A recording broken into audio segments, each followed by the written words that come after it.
अब यो अब यसरी घुम्दै जाँदा के भेट्छ हेर्दै जाउँ।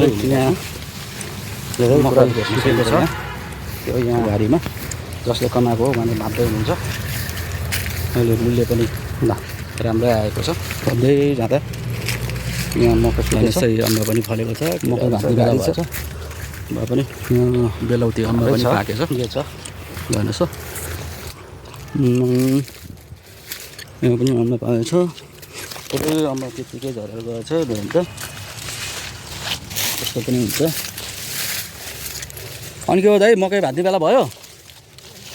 सुकेको मकै हजुर अलि ढिलो भयो नि त हजुर ढिलो भएको छैन? अलि धेरै खङ्ग्राङ्गो सुकेको जस्तो लाग्यो होइन? हुन्छ सुकेको राम्रो हुन्छ भन्नु भन्नु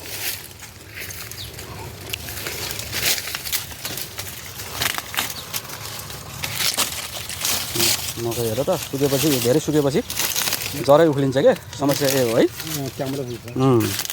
ल अन्त मकै त्यति धेरै त फलेन छ है राम्रो ठिकै हो है। ल मजाले सबै भाँच्नु होला। अब के गर्ने यो छोडाएर बेच्ने?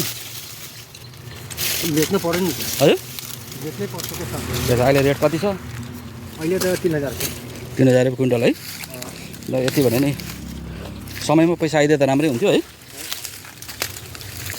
ल